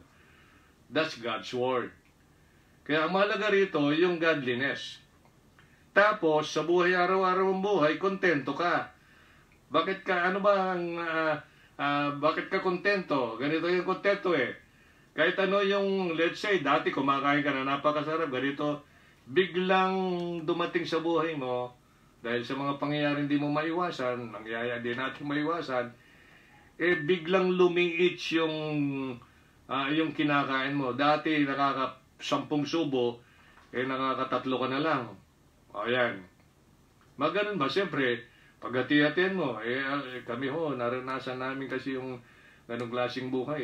Kinukwento ko kanina kay Brother Jonel, sabi ko nung kami, maliliit, 11 kaming magkakapatid, marami lang kaming alaga. May mga manok, may pabo, may ilang baby duck. Pero masipag lang kami pumupunta doon sa bukid, nangunguha ng suso, alright, na nangingisda, kamaro, yung mga ganun ba, mga sibaw, ngayon ko, alam ninyo yung sinasabi ko, uuwi ka, meron ka na. Kaya lang, ang nagiging problem namin kasi noon, bigas. Kasi ang bigas, kailangan bibilin mo, wala naman kami kung sakahan. Sa panahon na yon, tatay ko nagtatrabaho, hindi mga dalawa mga kapatid na may malaki na, nangungutsero ng kalesa. Meron kami kalesa noon. Pero 11 kami, remember that. Plus 2 parents, 13. Ngayon, yung mga manok namin, ang dami. So, pag binuburan mo yan, nangunguha kami ng mga tirita ng mga palay doon sa bukid. Nakapag yan ay nani, tapos may mga natitira yun, ay kinukuha namin, iniipon yun, tapos binibilad. Tapos yun ay pinababayo, so meron kaming bigas. Ganun paraan ang buhay namin. Ngayon, pag dahil sa kakulangan ng pagkain, bigas, so kami po'y kakatay ng isang manok. So, anong gagawin namin sa isang manok? So, yan po ay, ang tawag dito, lulugaw. Nilugaw na manok. Eh, magkakakain nga naman ng 11 na magkakapatid. Bakit? Eh, maraming, yung konting kanin, eh, darami yun, tapos mayroong sahog na manok. O yan, o, eh, at least, kahit paano, mga native yan, masarap. Ayan ang naranasan namin. Pero wala ho nagwala sa amin. Tanggap namin yung situation namin. Kontento kami. Yun talaga yung buhay namin. Kasi hindi naman ho nagwawala. Hindi naman nagwawala sa mga magulang namin. Nanay ko nga talaga kasipag-sipag nun. Eh sumasama pumupunta ng bukid yun. Tapos magluto pa yun, mamalansya pa yun. Kung ano-ano, maglaba. O inaalalayan namin. So, lahat po ito, alam nyo, kayo mga kabataan, kung naranasan ninyo yon, tapos lumaki kayong ganyan, alam mo, hindi kayo magiging reklamador. Eh, ito na naman ulam na itong ganito, yan, hindi ko makain yan, yung mga ganon. Ay nakakahiyang ugali po yun. Ang sabi ng Biblia, godliness with contentment, great gain yun. Sa panig ng Diyos. Sa'yo marahil hindi. Kasi nahanap mo yung maluhong buhay, gaya po nung walang COVID, siguro marahil kung walang COVID, marami ka ng lugar pinasyalan, marami ng perang nagastos, yung ganon, no? Okay? Posible nangyari. Pero ngayon, yan, titiis ka. Minsan, kulang na talaga yung budget. Tapos at least, nauso yung mga relief. Talaga pasalamat ka sa Panginoon kasi yun ang paraan ng Diyos. Iba-ibang paraan. Kasi pangako niya yun eh. Hindi ka niya iwan pababayaan. He will supply kahit paano makaraos ka. Hindi ka pa naman nang lalim ang mga mata, di ba? Lalim ang mga pisngi. Kung ang timbang mo 100, naging 50 na lang. O mabuhay ka pa naman. Pwede ka na magsimula ng simula. Bakit ka magko-complain? Bakit ka magmumurmur? Bakit ka magmumura? Ganun. So, bakit daw? Bakit godliness with contentment is great gain? Verse 7, for we brought nothing into this world. You agree with that? Niwala ba kayo? Nung sinilang ka, wala ka naman dala dito.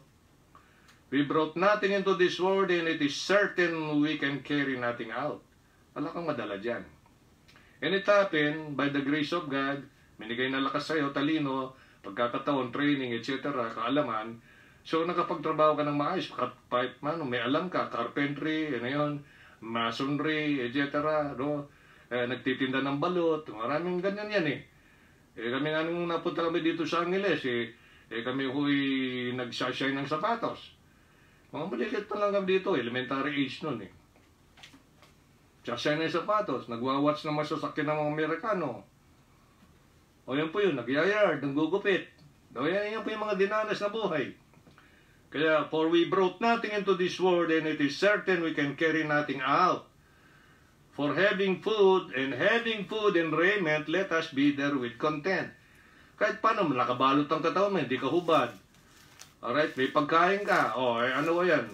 Magwawala ka pa ba dyan? Magre-reklamo ka dyan sa bahay kay nanay mo dahil ito lang nailuto. Ito lang ang meron eh. Ito lang ang meron. Ang gawin mo lang doon, manalangin, punta ka doon sa sulok. Lord, sana po ay wag mo kaming hayaan magutom. Yung ganun. Wag mo kong hayaan masira yung testimony namin. Wag mo hayaan, Panginoon, na yung aming dating ginagawa para sa iyo ay maputol. mahinto. Yun po yung mga legitimate na prayer, mga kapatid. Yan po yun. Ngayon, let's go to the last one. Okay? Hebrews 4:14 to 16. So, napansin po natin, yung ating pag-aaral mga kapatid, ito yung holding fast. The holding fast of a true believer in Christ. We are talking, nakadress po ito doon sa mga tunay na mananampalataya na nakay Kristo. Ang una ay an ideal believer na ito talaga ay hindi basta-basta na lang naniniwala, tumatanggap sa isang bagay o kumbaga sa pagkain, subo lang ng subo, di niya nalasahan. Nung napunta na doon sa bibig, nalasahan niya, nalunok na yung kalahati. And then tapos si luluwa, no? Hindi luluwa. Bakit? Masama yung lasa. Tinetis mo na yun. Parang yung salita ng Diyos. Bago mo i-apply sa buhay mo, bago mo sabihin, tiyakin mo na yung naipaabot sa iyo ay sinabi ng Diyos. Baka mamaya chismis lang yun. Chismis lang, haka-haka yun. Hindi man niya nakuha yung buong picture. Okay, mas magandang hangako yun, yung alamin mo. Ayan po yun. So, an ideal believer. Yan po yung ideal believer. Pangalawa, faithful witness. Kung ano yung salita ng Diyos, pinagyayamanan mo talaga ito. Binibigyan mo ng halaga. At binabahagi. Kasi magbubo ngayon ng tamang pananampalataya sa kinaukulan. Kung gagawin mo. Kung sa'yo lang, hindi ka lalagoy. Sa'yo lang yun eh. So, para kang dumb dogs na dapat ay ikaw ay tumahol. Ayun yun. Kaya nga, napakasira, napakahirap nung ganito ng attitude natin. Just remember Isaiah 56, 10 and 11, ha? 10 and 11. Mahirap yung maging dumb dogs. Ang dog talaga, barker yan eh. Pag kahit na yan ay natulog-tulog yan, konti lang mga tulog yan, palagi nagigising yan eh. Hindi talaga mag-bark siya. So nakukuha yung attention, nagigising ka. Masilip mo nga naman pupunta daw sa bakod mo, at least kahit paano na-warningan ka, ayun ang point, mag-warning. Kaya itong pangatlo ay a cleaving, bang dumidikit. Yung pinangahawakan, parang gano'n yun, ano? Madikit, talagang sumunod, yung gano'n, no? A cleaving confessor. Yung nag-confess. Ano ba yung kino-confess mo? Ano ba yung pinapatutakanan mo? Pinoprofess mo? Yan po yung point natin dyan. A cleaving confessor. Hebrews 4:14 to 16. Pag sinabing cleave, yan, makikita naman ninyo sa screen, adhere. Pag adhere, yung parang nakadikit, no? Kaya ng adhesive na gano'n, no? Adhere strongly to or become very involved with. Yan po yung cleave. Okay? Strongly to or become very involved with. Manghawakan. Hindi ka nagpapabigat. Humahawak ka. Kung kailangan hilain, sumasama kang humihila. Hindi yung nakahawak ka lang, hindi ka naman humihila. Parang yung kami nakalakayan namin sa probinsya, pag may nililipat na bahay talaga yan, talaga mga kapitbahay talaga, tulong-tulong yan ang kalalakihan. Binubukat yung bahay, nililipat doon sa paglilipatan. Wala hong sumasabit doon habang inilalakad po yung paglipat sa bahay. Sana rin, practically, walang ganun ng mga Kristiyano. Na instead na ikaw ay kasama kang bumubuhat, ikaw pa ang nagpapabigat. Meron ba kayong alam na ganun? Ako, marami akong alam na ganun. Sa kasaysayan ng buhay ko bilang Kristiyano. Pabigat. Pambira, bakit hindi pabigat? Instead na mga katulong mo na sa ministry, sakit pa ng ulo, halimbawa lang yun. Instead na yung, siyempre, hindi mo naman maharap lahat. You spend time sa salita ng Diyos. Maselan po kasi ito eh. You have to spend more time, more prayer. Tapos, konting bagay lang suliranin. Alright? Lulikha pa ng isang problema. Pagsamba lang, napakahirap. Tapos, papalo up mo pa sa text. Halimbawa, hindi yan sumasagot. Hindi nagre-react. Kung pupuntahan mo naman, ubos yung time mo. Ang dami dapat gawin. So, yan, that's what I mean. That's what I mean. Kaya kinakailangan po lahat ng Kristiyano tayo po'y bahagi ng isang body, ako'y naniniwala lahat ng parts ng body kumikilos, nagpa-function. Amen ba? Yun po talaga yung totoo, reality eh. Kapag hindi ho gumagano, nagpa-function ang isang bahagi ng body, paralisado po yun. May problema yun. Paralisado, kulang yung daloy ng dugo. Yun po yun. Because life is in the blood, according to Leviticus 17. Hebrews 4:14-16. Seeing then that we have a great high priest, that's the Lord Jesus Christ, that is passed into the heavens, Jesus, the Son of God. Ano po ang sinabi? Let us hold fast our profession. Panghawakan po nating mainam yung ating confession, profession, yung sinasabi natin, tinanggap ko si Kristo bilang aking Panginoon tagapagligtas, anak ako ngayon ng Diyos by the grace of God, lingkod ako ng Diyos, pagbalik niya ay kukunin kami rito at meron kaming mansion dun sa langit. Yung mga ganun bang claim? Okay? Kaya nga ngayon, panghawakan nating mainam yung ating profession. Kung ikaw ay anak ng Diyos, patunayan natin. Panghawakan nating mainam. Mag-act tayo bilang anak ng Diyos. Ganun lang po kasimple yun eh. Kung tayo ay lingkod ng Diyos, magkikita, naglilingkod tayo. Tama? Kung tayo po ay katiwala ng Diyos, kinakailangan, faithful po tayo. At sa kanyang pinagkatiwala, kung ano ang dapat gawin, ay gawin mong ganun. Hindi ka naman katiwala ka ng sasakyan, kinakailangan ito, palagi mong pinupunas, pinapaandar, na mga ganun, no? Ayan, pwede mong gamitin ng ganito, ganyan, pero ingatan ganun. May mga instruction, may mga habilin yan eh. So sabi ng verse 15, for we have not an high priest which cannot be touched with the feelings of our infirmities, but was in all points tempted like as we are, yet without sin. That's the Lord Jesus Christ. Na ibig sabihin, during His earthly ministry, na nasa physical body ang Panginoon, dito sa lupa, ay lahat po naranasan niya kung ano nararamdaman mo. Nagutom. Halos po walang pagtulugan, kaya nga yung tinalakil natin po dito, yung aral tungkol dun sa head niya. Wala akong pagtulugan. Marami ho, yung mga bata ngayon, mga kabataan ngayon, mga tao ngayon, no? Ang sarap na kagad. Pagkagising niya ganun, kompleto na yung bahay, kinagisingan niya. Alam niyo, yan yung bagay. Pero dito kinukwento, ibig sabihin, nakasentro doon sa salitang feeling. Kung ang Panginoon, during His earthly ministry, may feeling po yun, may damdamin. Kaya pag nakita ho niya yung mga tao talaga pagod, sumusunod sa kanya, nagkakaroon ho siya ng kahabagan, naaawa.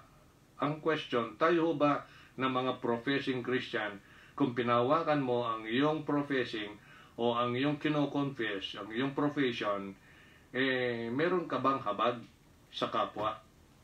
Para naman sila'y maligtas. Imagine mo kung di siya ligtas, punta ng impyerno. Imaginein mo, may habag ka ba? Question po sa ating lahat. May concern ba tayo? May concern ba tayo? At pangatlo, inintindi ba natin yung damdamin ng Panginoon? Nakapagpapaligay ba tayo? Nakakapagsaya o hindi? Okay? Meron ba tayong nararamdamang takot pag ang isang bagay na matagal lang sinabi ulit-ulit ay hindi natin sadya o kaya sadya natin hindi ginagawa ito, wala ka ba nararamdaman takot? So lahat po ito maraming katanungan. Dapat nating tanong sa ating sarili, tayo ba'y nag-aak bilang anak ng Diyos accordingly? Bilang katiwala ng Diyos? Bilang lingkod ng Diyos? Bilang naghihintay dun sa kanyang pangakong pagbabalik, ano ba yung aking attitude habang naghihintay? Mga kapatid, ang dami pong dapat nating simpleng tanong sa buhay natin para masagot po ng tama ayon sa sinasabi ng Panginoon. Kaya mahalaga po yung ganito, and I really appreciate na nabibigyan ninyo talaga ng pagpapalaga ito. Kung nagte-take note kayo, I salute you. Maybe one of these days, pag sinabi, Pastor, ito yung mga notes ko, libre kita. Kakain tayo. Kakain pagkainan dyan. As the Lord provides. Sabi po rito, but was in all points tempted like as we are, yet without sin. Kaya sa verse 16, napakaganda ng talata, let us therefore come boldly unto the throne of grace, that we may obtain mercy and find grace to help in time of need. Kita niyo, Kaya panatag na yung pakiramdam natin mga kapatid. Kasi meron tayong high priest na kung anong damdamin mo ngayon, nararanasan niya yun. May feeling siya. Hindi ho siya gawang bato at chalk o kahoy. May damdamin siya. Siya yung totoo at buhay na Diyos. May damdamin siya.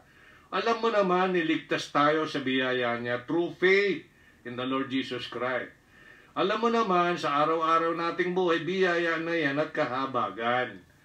Kaya ngayon, ang wika dito, let us therefore come boldly unto the throne of grace, that we may obtain mercy and find grace to help in time of need. Yan po yung dapat natin talaga i-practice. Pray without ceasing.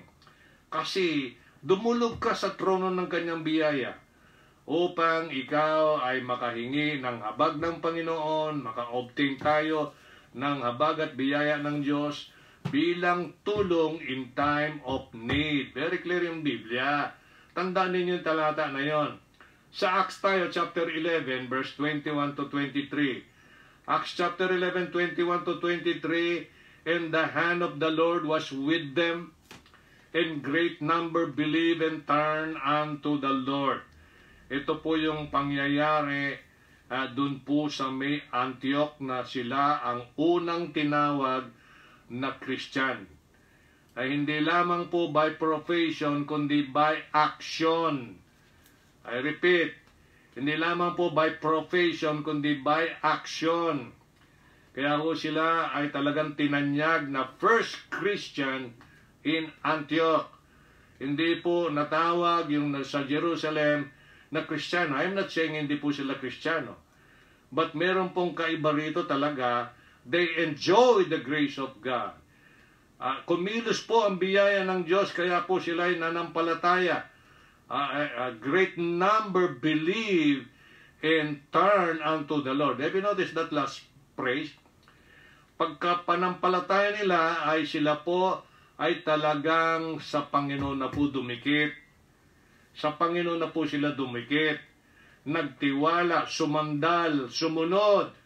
Yan po yun. And then in verse 22, makita natin doon sa verse 22. Sabi ng verse 22, then tidings, nabalita po yun. Yung nangyari sa kanila, yung attitude nila. Then tidings of these things came unto the ears of the church which was, where? In Jerusalem. So ano po ang reaction nila? They sent forth Barnabas that he should go as far as Antioch para puntahan po yun. Kasi magandang balita eh. Nabalita yung kanilang mga pananampalataya eh. Nung po siya ay dumating doon, when he came, ano po ang nakita niya? Had seen the grace of God. Ano ang reaksyon niya? Was glad. At pagkatapos, ano pang ginawa niya? Exhorted them all, yung mga nangaligtas. Hinabilinan niya yung mga nanampalataya na yan, all with purpose of heart. Purpose of heart. Pasyalan yung Daniel chapter 1. Kahit na ano po yung alok niya ng Babylonian Empire sa kanya, pag alam niya po, hindi po yun ayon sa kalooban ng kanyang Diyos na mulatan at pinapaniwalaan, pinagtitiwalaan, ay pinopurpose po niya sa kanyang heart na tumanggi. Kahit na ho siya'y pakain sa leon, pugutan ng ulo, hindi ho siya takot. Bakit? Alam kasi niya kilala na yung Diyos niya ay kaya niyang buhayin siya muli. At yan naman talaga yung gagawin. Tayo punong-puno na ho tayo ng mga written truth about that. Alam natin, ang Panginoon may hawak na ating buhay. Pag ginusto na niya, that's it. Di tapos na yung problema mo dito sa lupa. Enjoy mo na yung fellowship and the presence with the Lord. Yun naman po yung magiging kasunod no. Kaya for the time being, na tayo po'y katiwala ng Diyos, gawin na po natin yung nararapat hanggat may opportunity. Pero merong second part yung Galatians 6:10. Especially unto the household of faith. Are you praying for your pastor? Pinapanalangin na ba yung kapwa kapatid? Mga mahal natin sa buhay na unsaved, are we praying for them? Mga friends, co-workers, students, fellow students, sa pag-aaral mo, kumikibo ka ba doon? So sana ho ay hindi ho tayo guilty dyan. Gawin po natin. Pass out tayo ng gospel tracts. Malaga po yun hanggat may opportunity. Kaya napakaganda na ho, that with purpose of heart, they would cleave unto the Lord. Ano po yung, kung tatagalogin natin yung verse 23, na nang makarating siya, si Barnabas, ay nakita ang biyaya ng Diyos, ay natuwa at tinagubilinan silang lahat na sa layunin ng puso, mga patuloy or mga manghawak sila sa Panginoon. Yung po yung talagang best. Okay? Magpatuloy sa pagsunod sa Panginoon, pagtitiwala sa Panginoon, pagtawag sa Panginoon, pagkikipag-fellowship sa Panginoon, marami. Panghawakan mo yung kanyang mga pangako, yung kanyang sinabi, yung commitment niya, ay magiging masaya ang buhay mo. Kahit anong sitwasyon mo. Kung dati kumakain ka ng dosenang bilang ng pagkain, naging 2 na lang, o naging 1 na lang, o maaring susubukan kang ng Panginoon, wala mo na. Di napahinga yung digestive system mo, o di para sa iyo yun. O di magtubig ka. Dami hong paraan, gagawa lang ng paraan. Maraming mga tao lang reklamador, no? Bahala na lang. Basta di na pagbigyan yung gusto, reklamo rito, reklamo doon, no? Binabayo, hindi mo alam yung mga nanunungkulan sa gobyerno, ang pagod na pagod yan, puyat na puyat, inisip na yung lahat, kasi nakataya yung kanilang pangalan, nakataya yung kanyang karangalan, nakataya ang kapakanan ng bayan, tapos ni prayer man, di ka man magbigay ng prayer para sa kanila, tapos reklamo. Ay, hindi ho ganun, unfair ho yun. Hindi mo alam 100% yung situation, ba't nangyayari ang isang bagay. So Romans 12:9, this is what the Bible says in Romans 12:9, let love be without dissimulation, abhor that which is evil, cleave to that which is good. Cleave to that which is good. Ano ang Tagalog dyan? Hayaan ang pag-ibig. Hayaan ang pag-ibig. Ulitin ko. Hayaan ang pag-ibig na maging walang pagkukunwari. Walang pagkukunwari. Sana ho, pag sinabi nating mahal natin ang Diyos, hindi pa kunwari yung kailangan totoo sa ating puso. Kasi, what matters most, yung action mo next. Kasuklaman yaong masama, panghawakan yaong mabuti. Yan po yun. Cleave to that which is good. Panghawakan yaong mabuti. Nagsimula tayo, prove all things, do that which is good. Magwawakas tayo ng let love be without dissimulations, abhor that which is evil, cleave to that which is good. Bakit? Tayo po talaga, kung titignan mo natin, na bakit tayo niligtas, alright, kokot ko, Philippians 2, or Ephesians 2, 8, 9, 10. Alright, for by grace are you saved through faith, in that not of yourselves. It is the gift of God, sa verse 9. Alright, it is the gift of God, not of works, sa verse 9. Alright, lest any man should boast.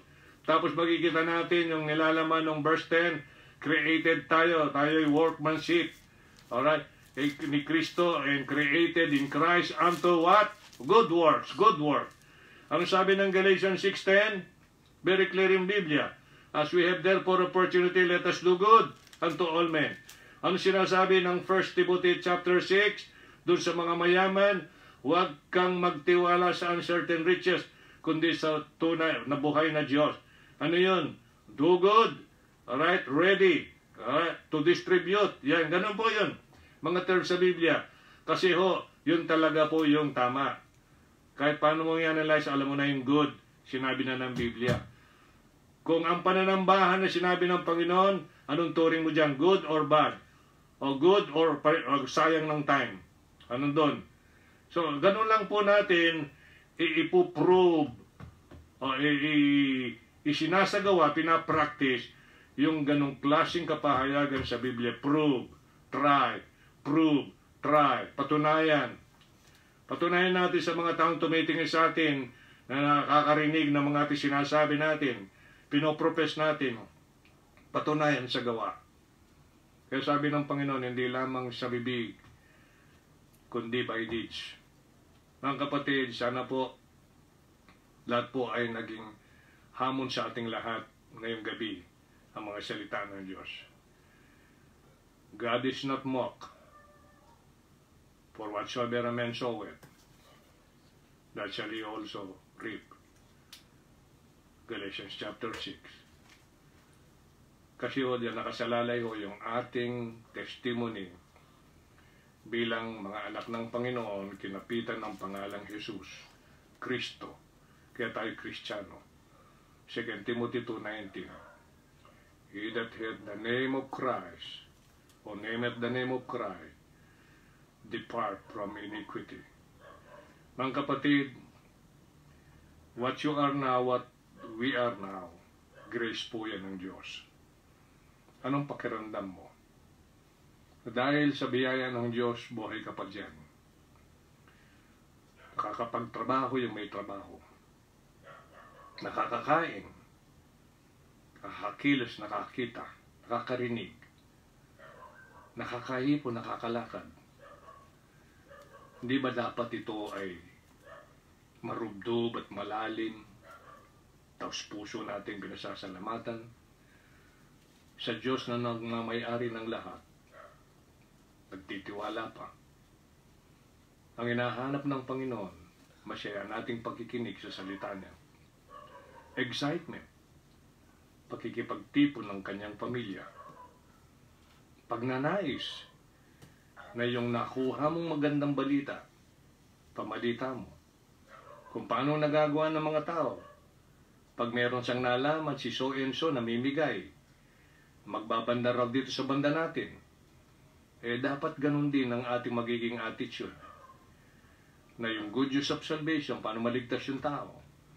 Ano yung tungkol sa pag-ibig ni Kristo, ano yung tungkol sa biyaya. Hindi ba natin kayang ikwento yun? Ibalita yun? So ganun lang po yung hamon sa ating buhay.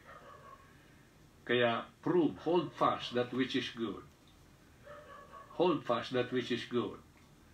Kasi po yun talaga yung gusto ng Panginoon. At sinasabi naman niya dito kung ano yung evil, yung bad. So hindi dapat umiral sa buhay natin, hindi dapat makita sa buhay natin. Kaya purihin po natin ang Diyos. Niloob po niya na tayo magkaugnayan, pamagitan ng kanyang salita. Okay, iningatan po tayo, bindes tayo ng mga kaliwanagan mula sa kanyang salita, nahamon tayo. Pag magkaganon, kung naging totoo po yan sa buhay natin, nahamon tayo, napalalakanan tayo sa mga salita ng Diyos sa gabing ito, ay ipahayag po natin ng taos sa puso, pagpupuri pa sa salamat, at paghahabilin ng ating sarili sa mga darating pang sandali na daragdag ng Panginoon sa atin.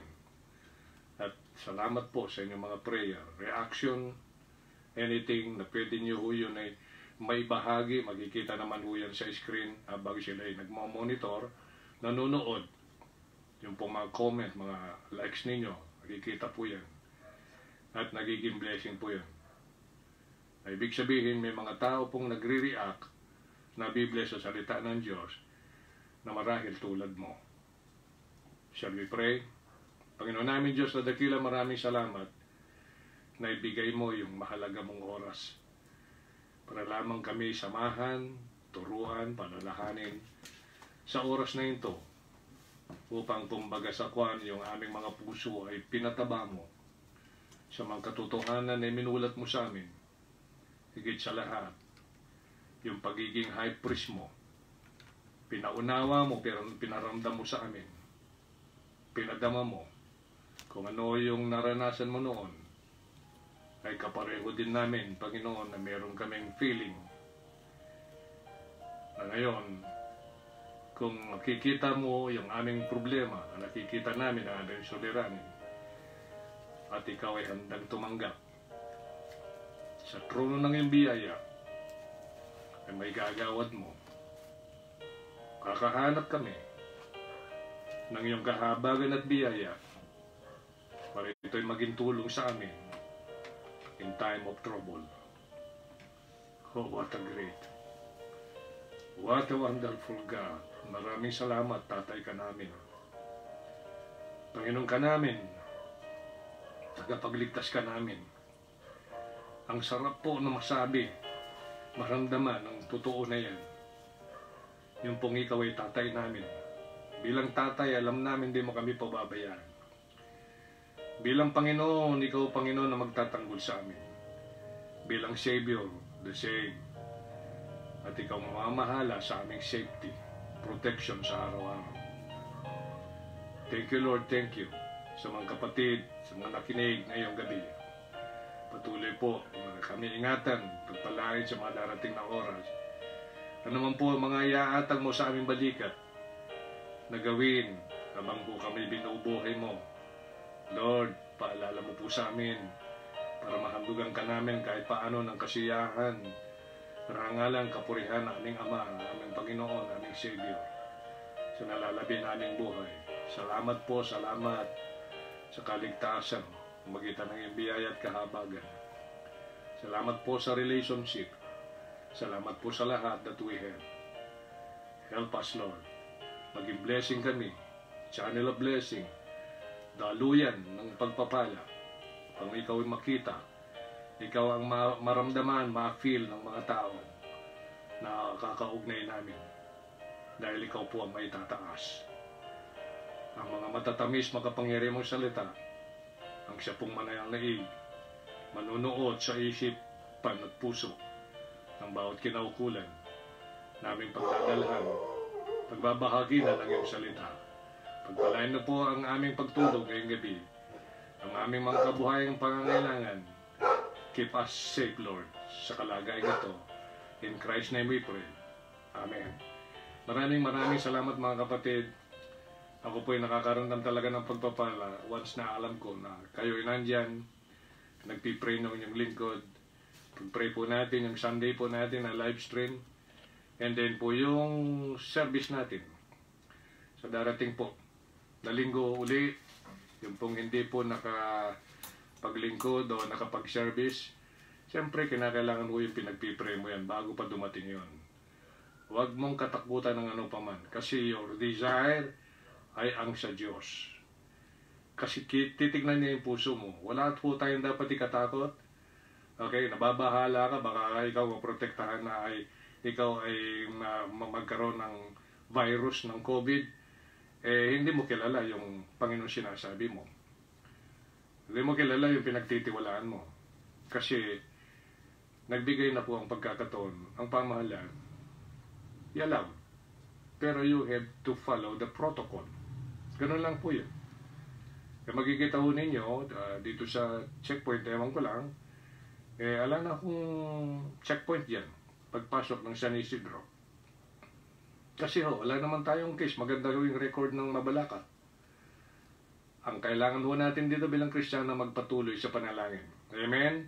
So gawin po natin. Thank you very much sa pagkikinig. Salamat po. Tell us kung anything, ano po ang pwede namin maitulong.